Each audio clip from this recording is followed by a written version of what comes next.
Story 1. Believing all the advice given in TikTok or Instagram videos without doing any research. Edited to add Reddit, Facebook, podcasts, literally all social media platforms. Story 2.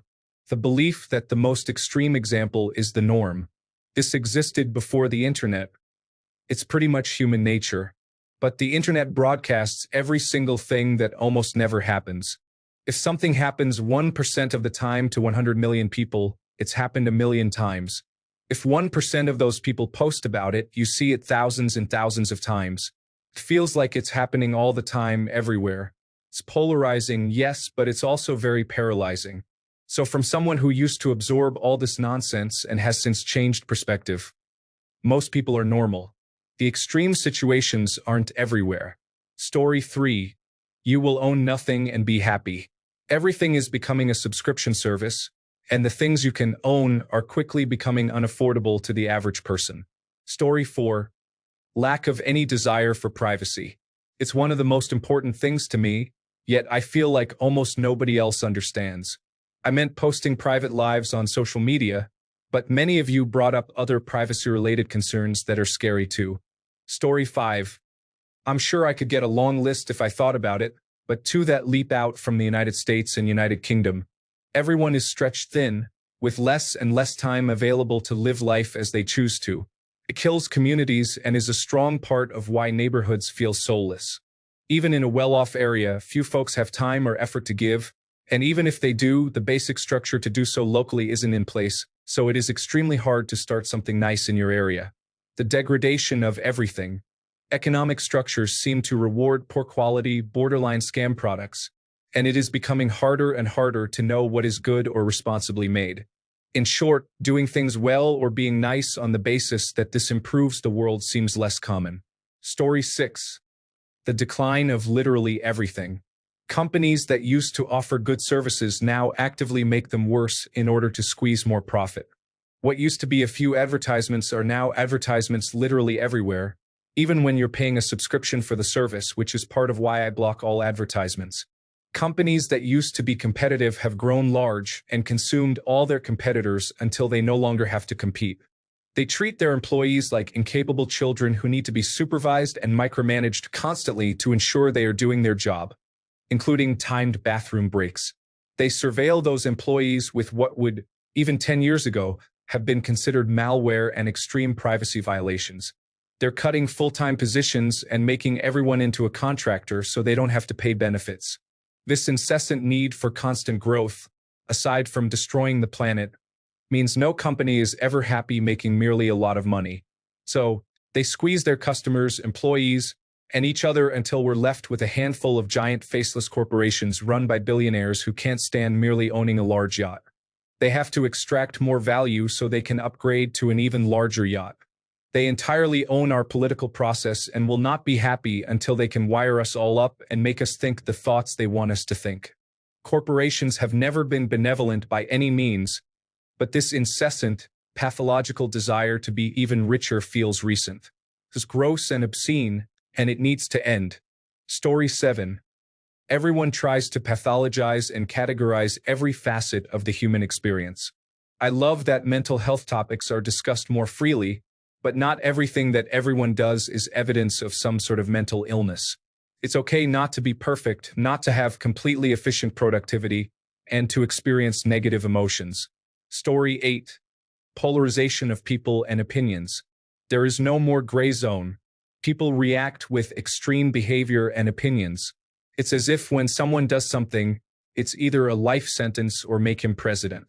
It's hard to be human and allowed to make mistakes and learn and grow in a world like this where perfection is almost expected. Story 9.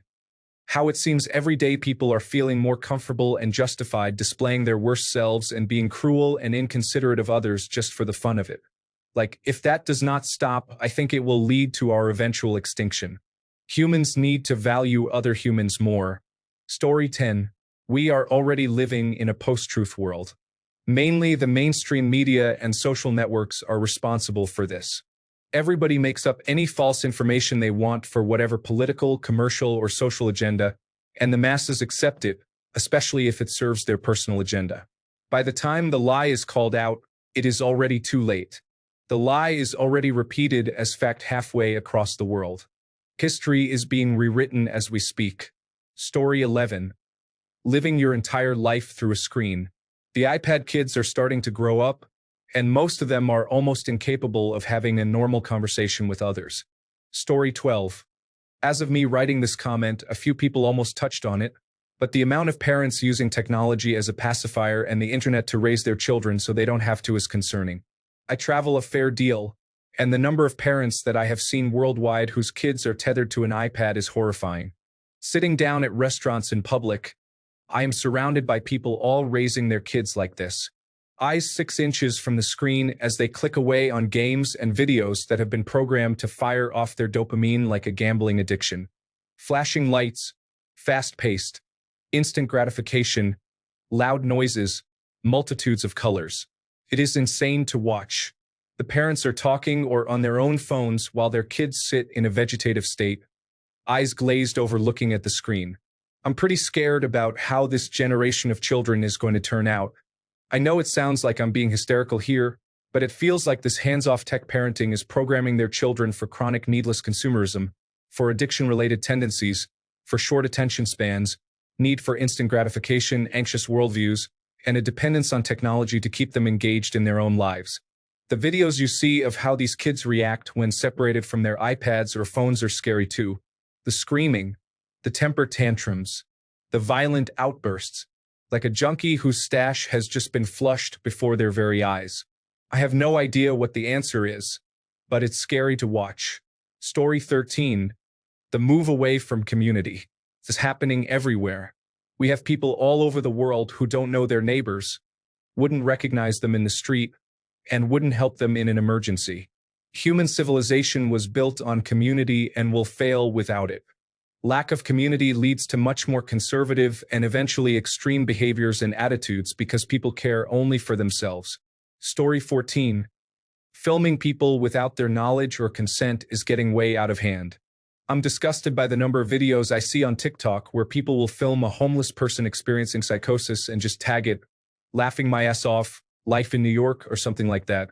Zero self-awareness. Zero empathy. Content-seeking brain rot. Story 15. People moving to different countries because it's different there only to get upset that it is different there. A lot of the time, they are escaping some kind of discrimination or violence, but then end up discriminating against others based on views from where they came from originally. It's very frustrating. Story 16. Absolutely no compassion left. Plus minimal community involvement. Also, we cannot forget main character energy. Basically, everyone is self-centered, entitled social media, fast-paced craving individuals. Technology is truly bringing out the worst in people. Story 17. Kids with iPads. Some friends had a child and he has basically grown up with an iPad in front of his face. Every time I see him, I take his iPad away and play with him. They're like, "Oh, he gets really excited when we tell him he's going to see you." No surprise. Story 18. A lot of smart and benevolent people do not want to have children, while stupid, cruel, and narcissistic people keep breeding. This is bad news for the gene pool. Story 19. It's not a trend, but because of the internet and social media, it's becoming more difficult to find friends or partners. Everybody is chronically online. Dating applications are frustrating, and if you talk to a stranger, they may think there are evil intentions. People just don't know how to socialize. Story 20. How angry so many people online are. In the beginning 30 years ago, the internet was the Wild West and it was genuinely fun. Now it verges on scary, and I'm not sure why. Story 21. No one wants to be a doctor anymore. The United States has some major healthcare provider shortages coming over the next 2 decades. Areas in the South and Midwest will become medical deserts, and urban hospitals will become overloaded. People will become sicker overall as their access to preventive care dwindles, which adds even further strain on the system until it eventually collapses. To be clear, when I say no one wants to be a doctor anymore, I mean because the current system is horribly broken, and there is little incentive to make the sacrifices worth it. Story 22. The erosion of real reporting and journalism in exchange for the passing of opinion and slander as real news. We are living in a world where anyone with a cell phone can say whatever they want and expects to be heard. Story 23. Authentic and real relationships of all types aren't appreciated. It's more about what's next or quantity. Or if you won't be this type of person for me, I'll find someone who can. And then we all just sit alone, isolated and bitter at humans. Story 24. Not trying. I get it in some ways, but I think there's a general trend of living in comfort that prevents tough conversations, physically exerting oneself for one's health, critical thinking, understanding other cultures or perspectives, and pushing beyond comfortable boundaries. I am privy to this myself, and it means I fall into depression at times, but I have to push through. Story 25. The breakdown of any middle ground in politics and society as a whole. Not everyone is going to like what everyone does, says, or believes, but trying to find some common ground to communicate and get along used to be something we did not that long ago. Story 26. People needing to confront strangers in public in order to broadcast their opinions, generally but not limited to political opinions. Feel free to have your opinions. Try to remember that no one outside your family and friends gives a single hoot what you think, and that you make yourself look idiotic when you start bleating at strangers in Walmart. Story 27. People don't care about expert opinion because they feel like it's wrong. I'm even seeing it at my own job. I'm hired to do a job that I went to college for and for which I hold a license to practice.